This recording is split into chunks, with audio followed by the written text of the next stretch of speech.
everybody. You all are again welcome to my channel science दुनिया। जैसा कि मैंने आपको कहा था कि हम क्लास 12th की फिजिक्स की सीरीज भी स्टार्ट करने वाले हैं वीडियो की, तो आज से ही मैं आपको फिजिक्स की क्लास 12th के चैप्टर्स स्टार्ट करने वाली हूँ और पढ़ाने वाली हूँ। तो आज बेसिकली जैसा कि आप हमारे जो बच्चे 11th से 12th में आ गए हैं उनको पता है कि हमारे फिजिक्स में 2 बुक्स हैं, वॉल्यूम 1 एंड वॉल्यूम 2। हम आज स्टार्ट करेंगे वॉल्यूम 1 बुक जो है हमारी फिजिक्स की, ठीक है। तो वॉल्यूम 1 बुक के अंदर सबसे पहले के जो 2 चैप्टर्स हैं उनका नाम मैं आपको बता देती हूँ। पहले चैप्टर का नाम है इलेक्ट्रिक चार्जेस एंड फील्ड और दूसरे चैप्टर का नाम है इलेक्ट्रिक पोटेंशियल एंड कैपेसिटेंस, ठीक है। तो ये जो हमारे फर्स्ट जो 2 चैप्टर्स जो मैं आपको अभी पढ़ाने वाली हूँ और जो ये चैप्टर है मिलके एक यूनिट बनाते हैं, उस यूनिट का नाम होता है इलेक्ट्रोस्टैटिक्स। जैसा कि आपको बोर्ड पे नजर आ ही रहा होगा कि मैंने यहाँ पे हेडिंग लिख रखी है, लिखा हुआ है जो हमारी यूनिट है सबसे पहली। इस यूनिट के अंदर मैं आपको इलेक्ट्रिक चार्जेस के बारे में पढ़ाने वाली हूँ कि इलेक्ट्रिक चार्ज क्या होता है, पोटेंशियल क्या होता है, कैपेसिटेंस क्या होता है, इलेक्ट्रिक फील्ड इंटेंसिटी क्या होती है, गॉस थ्योरम हम पढ़ने वाले हैं और बहुत सारी उसकी एप्लीकेशंस पढ़ने वाले हैं। तो बेसिकली ये चैप्टर बहुत इंपॉर्टेंट है, बोर्ड्स के अंदर काफी बार हम देखते हैं और लास्ट ईयर जो हमारा पेपर था और अभी जो हमारा पेपर हुआ है फिजिक्स का उसके अंदर इसके अंदर 5 मार्क्स के क्वेश्चंस बहुत आते हैं, ठीक है। तो ये यूनिट और ये चैप्टर बहुत ज्यादा इंपॉर्टेंट है। तो इलेक्ट्रोस्टैटिक्स की बात हम बाद में करते हैं कि इलेक्ट्रोस्टैटिक्स क्या होता है। सबसे पहले तो मैं आपको जो ये फर्स्ट मतलब इस यूनिट का जो फर्स्ट चैप्टर है उसका नाम है इलेक्ट्रिक चार्जेस एंड फील्ड। ये यूनिट स्टार्ट करने से पहले और ये चैप्टर स्टार्ट करने से पहले कुछ टर्म्स हैं जो हमें ध्यान में रखनी है इस चैप्टर के लिए, ताकि हमें चैप्टर इजीली समझ में आ जाए और हमें पता लग जाए कि इस चैप्टर में क्या होने वाला है और क्या क्या फॉर्मूले हमें देखने को मिलेंगे। तो चलिए बिना किसी देरी के साथ शुरुआत करते हैं सबसे पहले टॉपिक की। सबसे पहला टॉपिक है, आपको दिख रहा होगा मैंने बोर्ड पे लिखा हुआ है फ्रिक्शनल इलेक्ट्रिसिटी। तो सबसे पहला टॉपिक जो मैं आज पढ़ाने वाली हूँ वो है फ्रिक्शनल इलेक्ट्रिसिटी। फ्रिक्शनल इलेक्ट्रिसिटी पढ़ाने से पहले मैं आपको एक एग्जाम्पल देती हूँ कि अपन पढ़ेंगे फ्रिक्शनल इलेक्ट्रिसिटी क्या होता है। तो सबसे पहले मैं आपको एक एग्जाम्पल देती हूँ। हम सब ने बचपन में ऐसा करा है कि हमने प्लास्टिक का स्केल लेकर, प्लास्टिक का स्केल सबके ज्योमेट्री बॉक्स में आता ही है, हम सब प्लास्टिक का स्केल रखते हैं। बचपन में सबने करा है कि जब हम प्लास्टिक का स्केल लेकर अपने बालों से रब करते हैं और फिर उस प्लास्टिक के स्केल को छोटे छोटे पेपरों पे जाके लगाते हैं तो पेपर उससे अट्रैक्ट हो जाते हैं। पेंसिल का जो कचरा होता है और पेंसिल के जो वेस्ट होता है अगर हम वो स्केल पे लगाए तो वो भी उससे अट्रैक्ट हो जाता है। हमने क्या नोट करा उस चीज में, हमने ये नोट करा कि जब भी हम 2 सब्सटेंसेस को रब करते हैं, जैसे वो प्लास्टिक का स्केल लेकर जब मैंने मेरे बालों पे रब करा, ठीक है, तो जब भी हम 2 सब्सटेंसेस को रब करते हैं और फिर उस सब्सटेंस के अंदर जिसको हमने रब करा है वो सब्सटेंस चार्ज हो जाता है। आपको पता है वो प्लास्टिक का जो स्केल था उसने दूसरे पेपरों को और छोटे छोटे पेपर को और पेंसिल के कचरे को क्यों अट्रैक्ट करा? इसलिए अट्रैक्ट करा क्योंकि वो क्या बन जाता है, चार्ज हो जाता है, ठीक है। तो जब भी हम 2 सब्सटेंसेस को रब करते हैं तो जो हमारा सब्सटेंस होता है जिसको हम रब कर रहे हैं वो क्या हो जाता है, चार्ज हो जाता है। और चार्ज की जगह एक और वर्ड बताती हूं मैं, चार्ज की जगह हम एक वर्ड यूज कर सकते हैं, उस वर्ड का नाम है इलेक्ट्रीफाइड हो जाता है, ठीक है। तो हुआ ये, होता क्या है, चलिए पढ़ते हैं अब। When we rub plastic comb through our hair, जब भी हम प्लास्टिक का, ठीक है, प्लास्टिक का जब हम अपने कॉम्ब भी ले ले, चलिए हम बालों में प्लास्टिक स्केल की जगह प्लास्टिक का कंघा ले ले और कॉम्ब को हम बालों में डालें और उसके बाद then it attract small bits of paper, तो वो प्लास्टिक का कंघा भी छोटे छोटे पेपरों को क्या कर लेता है, अट्रैक्ट कर लेता है। वो ऐसा इसलिए करता है, चलिए पढ़ते क्यों करता है। We can say that the comb gets electrified और चार्ज। जब भी हम सब्सटेंस को रब करेंगे तो जिस भी सब्सटेंस को हम रब कर रहे हैं वो क्या बन जाता है, चार्ज हो जाता है और वो क्या कहलाता है, इलेक्ट्रीफाइड कहलाता है। या तो आप वर्ड यूज कर सकते हैं चार्ज और यहां वर्ड यूज कर सकते हैं हम इलेक्ट्रीफाइड, ठीक है। अब फ्रिक्शनल इलेक्ट्रिसिटी तो हमने अभी पढ़ा ही नहीं है कि फ्रिक्शनल इलेक्ट्रिसिटी क्या होता है, हमने सिर्फ अभी एक एग्जांपल पढ़ा। क्या एग्जांपल पढ़ा कि जब भी हम किसी सब्सटेंस को रब करते हैं तो वो सब्सटेंस क्या हो जाता है, चार्ज हो जाता है। या तो आप वर्ड यूज कर सकते हैं चार्ज या फिर आप वर्ड क्या यूज कर सकते हैं, इलेक्ट्रीफाइड, ठीक है। अच्छा, जो भी सब्सटेंस चार्ज हो जाएगा उसके अंदर एक प्रॉपर्टी आ जाती है। क्या प्रॉपर्टी आ जाती है, दूसरी चीज को अट्रैक्ट करने की प्रॉपर्टी आ जाती है। जो भी चीज चार्ज हो जाती है वो किसी दूसरे सब्सटेंस को क्या कर सकती है, अट्रैक्ट करती है। जैसे वो प्लास्टिक का कंगा और यू कैन से वो प्लास्टिक की स्केल किसको अट्रैक्ट कर लेती है, छोटे छोटे पेपर को। तो जो भी सब्सटेंस चार्ज और इलेक्ट्रीफाइड हो जाएगा वो किसी और छोटे छोटे और लाइट मतलब हल्के से ऑब्जेक्ट को क्या कर सकता है, अट्रैक्ट। इसी प्रॉपर्टी को बोलते हैं इलेक्ट्रिसिटी। तो चलिए देखते हैं इलेक्ट्रिसिटी की डेफिनेशन क्या है। The property of rubbed substance, ऐसा सब्सटेंस जो रब हुआ है उसकी property through which they can attract light object is called electricity. कहने का मतलब है जब भी हम किसी सब्सटेंस को, गौर फरमाइएगा बात पे, जब भी हम किसी सब्सटेंस को रब करते हैं तो जिस भी सब्सटेंस को हम रब कर रहे हैं सबसे पहले तो वो क्या हो चुका है, चार्ज हो चुका है, और हम कह सकते हैं कि वो क्या हो गया, इलेक्ट्रीफाइड हो चुका है। तो हम ये कह सकते हैं कि वो सब्सटेंस चार्ज है, या फिर हम ये कह सकते हैं कि वो सब्सटेंस क्या है, इलेक्ट्रीफाइड। जब वो सब्सटेंस इलेक्ट्रीफाइड और चार्ज हो चुका है तो उसमें एक प्रॉपर्टी आ जाती है, उस प्रॉपर्टी को क्या बोलते हैं, इलेक्ट्रिसिटी। अब वो ये प्रॉपर्टी लेके क्या करता है, किसी और दूसरे लाइट ऑब्जेक्ट, लाइट मतलब हल्के हल्के ऑब्जेक्ट को क्या करने का काम करता है, अट्रैक्ट करने का काम करता है। मतलब जो भी ऑब्जेक्ट चार्ज हो गया वो किसी और दूसरे ऑब्जेक्ट को क्या कर सकता है, अट्रैक्ट, और उसकी इसी प्रॉपर्टी को क्या बोलते हैं, इलेक्ट्रिसिटी। अब टॉपिक हमारा था फ्रिक्शनल इलेक्ट्रिसिटी।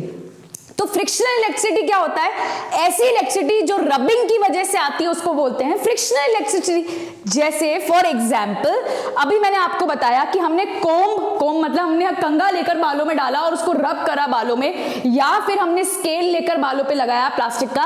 तो जब भी हम स्केल को रब कर रहे हैं, स्केल क्या बन गई और वो कॉम क्या हो गया, चार्ज हो गया, और जैसे ही वो चार्ज हो गया वो किसी और ऑब्जेक्ट को क्या कर सकता है, अट्रैक्ट। इसी प्रॉपर्टी को क्या बोलते हैं, इलेक्ट्रिसिटी। मतलब ऐसी इलेक्ट्रिसिटी जो रबिंग की वजह से आती है उसको बोलते हैं फ्रिक्शनल इलेक्ट्रिसिटी। तो मैंने आपको एक टॉपिक बहुत अच्छा पढ़ाया जिसका नाम था फ्रिक्शनल इलेक्ट्रिसिटी। मैं आपको रिवाइज कर देती हूँ कि फ्रिक्शनल इलेक्ट्रिसिटी क्या होता है। सबसे पहले तो फ्रिक्शनल इलेक्ट्रिसिटी पढ़ने से पहले मैंने आपको एक एग्जाम्पल बताया। उस एग्जाम्पल में मैंने आपको ये बताया कि जब भी हम दो सब्सटेंसेस को रब करते हैं और जब भी सब्सटेंस को हम रब कर रहे हैं किसी दूसरी चीज पर, तो जो सब्सटेंस रब होता है वो सब्सटेंस क्या हो जाता है, चार्ज हो जाता है, और यू कैन से इलेक्ट्रीफाइड हो जाता है। और जो सब्सटेंस चार्ज और इलेक्ट्रीफाइड हो गया उसके अंदर एक प्रॉपर्टी जन्म लेती है, उस प्रॉपर्टी का नाम होता है इलेक्ट्रिसिटी।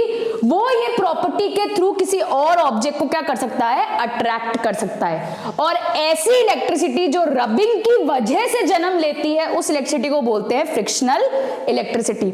मैं रीड कर देती हूं, the electricity which is developed by rubbing is known as frictional electricity. मतलब ऐसी इलेक्ट्रिसिटी जो रबिंग की वजह से आती है उसको बोलते हैं फ्रिक्शनल इलेक्ट्रिसिटी। अब आप सोच रहे होंगे एक क्वेश्चन रह चुका है इसमें और उस क्वेश्चन का आंसर शायद मैंने नहीं दिया है। काफी बच्चे ये सोच रहे होंगे कि जब भी हम सब्सटेंस को रब करते हैं वो चार्ज और इलेक्ट्रीफाइड कैसे हो जाता है। कारण यह है कि जब भी हम दो सब्सटेंस को या किसी सब्सटेंस को दूसरे सब्सटेंस पे रब घिसते हैं, रगड़ते हैं, रब करते हैं, तो वो चार्ज ऐसे हो जाता है क्योंकि उसमें क्या आ जाता है, फ्रिक्शन। हम नाइन्थ में भी और 11th क्लास में भी हम फ्रिक्शन बहुत अच्छे से पढ़कर आए हैं। जब दो बॉडी एक दूसरे पे स्लाइड करती हैं तो एक अपोजिंग फोर्स, पीछे की तरफ एक फोर्स खिंचता हुआ आता है, उसका नाम होता है फ्रिक्शन। तो जब भी हम दो बॉडीज को रब करते हैं और बॉडी जब रब हो रही है तो कौन सा फोर्स आ जाता है, फ्रिक्शनल फोर्स, और फ्रिक्शन आ जाता है। उसी फ्रिक्शन की वजह से वो जो बॉडी है जिसको हम रब कर रहे हैं वो क्या हो जाती है, चार्ज और इलेक्ट्रीफाइड। चार्ज होने के बाद उसमें एक नई प्रॉपर्टी जन्म लेती है, उस नई प्रॉपर्टी का नाम है इलेक्ट्रिसिटी, और वो ये प्रॉपर्टी लेकर किसी और दूसरे ऑब्जेक्ट को क्या कर सकता है, अट्रैक्ट कर सकता है।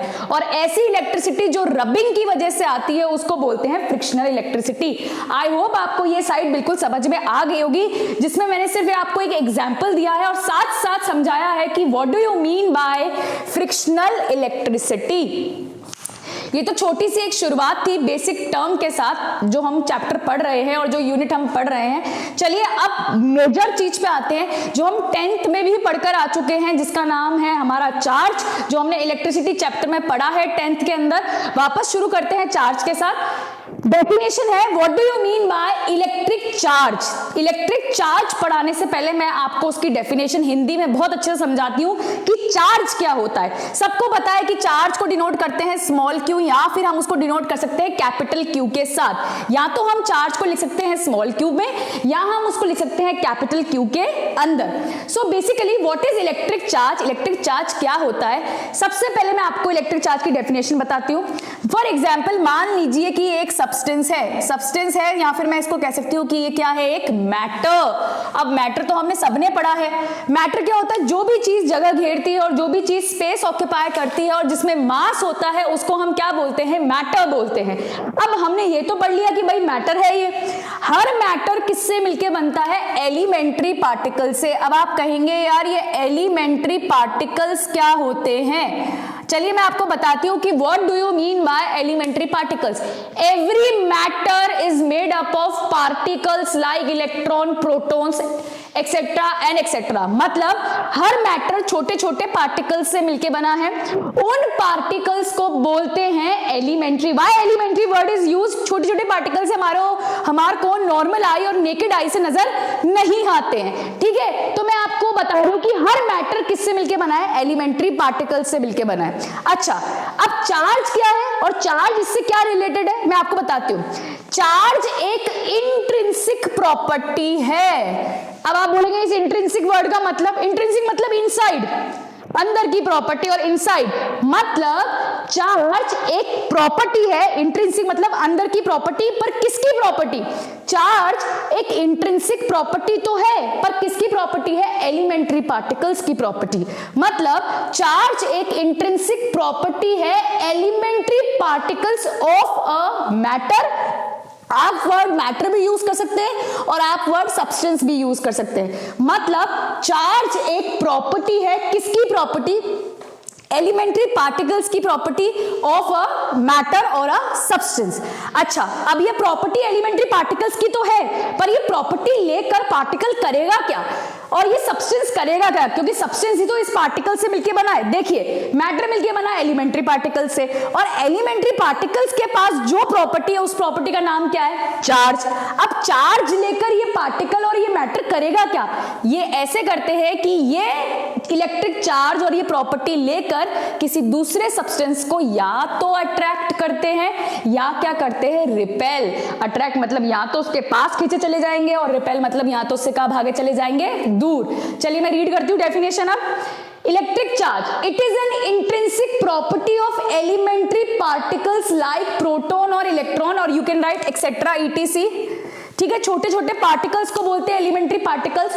उन एलिमेंट्री पार्टिकल्स के अंदर एक प्रॉपर्टी है जिसका नाम क्या है, चार्ज। अब इस प्रॉपर्टी से होगा क्या, due to this property a substance, substance भी लिख सकते हैं आप और मैटर भी लिख सकते हैं, a substance can show the property of attraction और रिपल्शन। इस प्रॉपर्टी को लेकर एक सब्सटेंस और एक मैटर या तो किसी और चीज को अट्रैक्ट करेगा या किसी और चीज को क्या करने वाला है, रिपेल। चलिए बात करते हैं हम चार्ज पढ़ने के बाद कि what do you mean bye electrostatics. अब हम चार्ज की डेफिनेशन तो पढ़ चुके हैं, अब हम ये पढ़ेंगे कि यूनिट क्या है, हमारी यूनिट का नाम इलेक्ट्रोस्टैटिक्स ही क्यों रखा गया और इसका मतलब क्या है। तो मैं आपको बताती हूँ उस यूनिट का नाम इलेक्ट्रोस्टैटिक्स ही क्यों है। देखिए बेसिकली इलेक्ट्रो मतलब होता है चार्ज और स्टैटिक मतलब होता है रेस्ट। तो जब चार्ज रेस्ट में होता है, चार्ज मूव नहीं हो रहा, वो एक ही जगह पर रुका हुआ है, तो जब चार्ज रेस्ट में है वो अपने साथ बहुत सारे फिनोमिना जनरेट करता है और उन सारे फिनोमिना की स्टडी को बोलते हैं इलेक्ट्रोस्टैटिक्स। ठीक है, तो what do you mean bye electrostatics, ये एक फिजिक्स की ब्रांच है जो किसके बारे में बात करेगी, हम पूरे चैप्टर में किसके बारे में बात करेंगे कि चार्ज किस में है, रेस्ट में है, उसी से रिलेटेड सारी चीजें हम पढ़ने वाले हैं। तो what do you mean bye electrostatics, it is the study of charges at rest. जब चार्जेस रेस्ट में होते हैं उसकी पूरी कंप्लीट स्टडी किस ब्रांच के अंदर आती है, उस ब्रांच का नाम है इलेक्ट्रोस्टैटिक्स। चलिए आगे पढ़ते हैं। Charge is denoted by small Q. मैं बता चुकी हूं आपको कि चार्ज को लिखते किससे हैं, स्मॉल क्यू से, उसका सिंबल स्मॉल क्यू है। चार्ज एक स्केलर क्वांटिटी है, चार्ज वेक्टर क्वांटिटी नहीं है, चार्ज स्केलर क्वांटिटी है। It is denoted by small Q और चार्ज की ऐसा यूनिट होती है कूलम।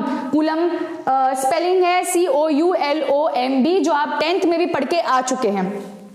तो अभी तक मैंने आपको दो सेक्शन में ये समझाया कि फ्रिक्शनल इलेक्ट्रिसिटी क्या होती है और उसके कुछ एग्जाम्पल, ठीक है। उसके बाद मैंने आपको डेफिनेशन बताई इलेक्ट्रिक चार्ज की कि इलेक्ट्रिक चार्ज क्या होता है और इस प्रॉपर्टी के थ्रू एक सब्सटेंस किसी को या तो अट्रैक्ट कर सकता है या क्या कर सकता है, रिपेल और रिपल्शन और अट्रैक्शन भी कह सकते हैं हम। फिर मैंने आपको बताया कि हमारी ब्रांच का नाम इलेक्ट्रोस्टैटिक्स ही क्यों है। इलेक्ट्रोस्टैटिक्स नाम इसलिए है क्योंकि हम इस पूरी ब्रांच के अंदर क्या पढ़ेंगे, हम ये पढ़ेंगे कि चार्जेस किस में है, रेस्ट में, क्योंकि इलेक्ट्रो वर्ड का मतलब है चार्ज, स्टैटिक का मतलब है रेस्ट। मतलब हम इस पूरी ब्रांच में पढ़ने वाले हैं कि सारे चार्जेस किस में है, रेस्ट में, और कौन कौन से फिनोमिना है उससे रिलेटेड, ठीक है। तो चलिए आगे बात करते हैं। हमने चार्ज पढ़ लिया, अब हम आगे बात करेंगे two types of electric charges. कितने टाइप के इलेक्ट्रिक चार्जेस पढ़ने वाले, दो। सबको पता है कि दो टाइप के इलेक्ट्रिक चार्जेस होते हैं, एक पॉजिटिव चार्ज होता है, एक नेगेटिव चार्ज होता है। पॉजिटिव आपस में रिपेल करता है, रिपेल मतलब दूर भागेंगे, नेगेटिव रिपेल करेगा। पर अगर मैं एक पॉजिटिव चार्ज लूं और एक नेगेटिव चार्ज लूं तो वो एक दूसरे को क्या करते हैं, अट्रैक्ट करते हैं। चलिए अब हम बात करते हैं two types of electric charge एक एग्जाम्पल के साथ। एग्जाम्पल है when a glass rod is rubbed with silk. जब मैंने एक ग्लास की और एक कांच की रॉड को सिल्क के कपड़े के साथ रब करा, रब करने का मतलब है घिसा, तो मैंने देखा ग्लास रॉड पे तो कैसा चार्ज आ गया। मान लीजिए ग्लास रॉड है और ये सिल्क का कपड़ा है, तो जैसे ही मैंने ग्लास रॉड को सिल्क पे लगाया और रगड़ा तो ग्लास पे तो कैसा चार्ज आ गया, पॉजिटिव चार्ज, और सिल्क के कपड़े पे कैसा चार्ज आ गया, नेगेटिव चार्ज। कहने का मतलब है हम ये जो बोलते हैं ना कि जब हम रब करते हैं तो एक सब्सटेंस इलेक्ट्रिफाइड और चार्ज हो जाता है। एक्चुअली में जब भी हम सब्सटेंसेस को रब करते हैं, एक के पास पॉजिटिव चार्ज आया, एक के पास नेगेटिव चार्ज आया, वो ऐसा इसलिए होता है क्योंकि चार्ज किसकी वजह से डेवलप होता है, जस्ट बिकॉज इलेक्ट्रॉन्स ट्रांसफर होते हैं।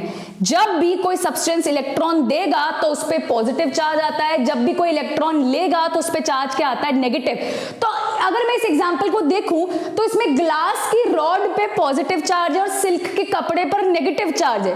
ग्लास की रॉड पे चार्ज पॉजिटिव इसलिए है क्योंकि उसने इलेक्ट्रॉन्स दिए, और सिल्क के कपड़े पे नेगेटिव चार्ज इसलिए है क्योंकि उसने इलेक्ट्रॉन्स लिए। तो मैं ऐसे कह सकती हूं क्यों डेवलप हुआ चार्ज, इसलिए डेवलप हुआ क्योंकि इलेक्ट्रॉन्स ग्लास से कहां चले गए, सिल्क की तरफ, because electrons are transferred from glass to silk. हम ये भी पढ़ेंगे कि क्यों ट्रांसफर हुए, पर हम ये बता रहे हैं अभी कि चार्ज डेवलप इसलिए हुआ क्योंकि इसने इलेक्ट्रॉन्स दिए और सिल्क ने इलेक्ट्रॉन्स ले लिए। चलिए दो पॉइंट्स रीड करते हैं। When a glass rod is rubbed with silk then glass rod will occupy the positive charge and silk will acquire the negative charge. फिर पॉइंट कह रहा है it is because some electrons are transferred from glass to silk. कुछ electron glass से किसकी तरफ चले गए, सिल्क की तरफ। अब ऐसा क्यों हुआ, चलिए पढ़ते हैं। अब मैं आपको एक टर्म पढ़ाने वाली हूं, उस टर्म का नाम है वर्क फंक्शन। अब आप बोलेंगे वर्क फंक्शन क्या है, चलिए पहले पढ़ते हैं, उसके बाद अगला पॉइंट पढ़ेंगे हम कि ऐसा क्यों हुआ, इलेक्ट्रॉन्स ग्लास से सिल्क की तरफ ट्रांसफर ही क्यों हुए और ये चार्ज क्यों हो गए दोनों। चलिए पढ़ते हैं, उससे पहले हम टर्म पढ़ते हैं। टर्म का नाम है वर्क फंक्शन। वर्क फंक्शन वो एनर्जी होती है जो इलेक्ट्रॉन को निकालने में मदद करती है। मतलब ऐसी एनर्जी जो इलेक्ट्रॉन को निकालने में लगे, और एक सब्सटेंस के अंदर और एक मटेरियल के सरफेस पे अगर इलेक्ट्रॉन है और इलेक्ट्रॉन को धक्का खींच के निकालने में जितनी एनर्जी यूज होती है उस एनर्जी को बोलते हैं वर्क फंक्शन। अब किसी सब्सटेंस में एनर्जी ज्यादा लगती है, फॉर एग्जांपल मान लीजिए कि मेरे पास दो सब्सटेंस है, एक सब्सटेंस ये है और एक सब्सटेंस ये है। इसके अंदर के जो इलेक्ट्रॉन थे, कौन से इलेक्ट्रॉन्स में निकालूंगी, by the way loosely bound electron. अब आप बोलेंगे लूजली बाउंड इलेक्ट्रॉन को फ्री इलेक्ट्रॉन भी बोलते हैं। ये फ्री इलेक्ट्रॉन और लूजली बाउंड इलेक्ट्रॉन क्या होते हैं, कुछ ऐसे इलेक्ट्रॉन्स होते हैं जो न्यूक्लियस से इतना ज्यादा अट्रैक्टेड नहीं होते और बाहर के सरफेस पे होते हैं, और वो न्यूक्लियस से इतने ज्यादा कनेक्टेड और अट्रैक्टेड नहीं होते, उनको बोलते हैं फ्री इलेक्ट्रॉन्स और लूजली बाउंड इलेक्ट्रॉन्स। अच्छा, किसी सब्सटेंस में जो लूजली बाउंड इलेक्ट्रॉन जो सरफेस पे हैं उन्हें निकालने में कुछ ज्यादा एनर्जी लगती है। तो मान लीजिए ये वो सब्सटेंस है जिसके अंदर जो लूजली बाउंड इलेक्ट्रॉन थे उनमें बहुत ज्यादा एनर्जी चाहिए उनको बाहर निकालने में, तो इस सब्सटेंस का मैं ऐसे कहूंगी कि इस सब्सटेंस का वर्क फंक्शन क्या है, ज्यादा है।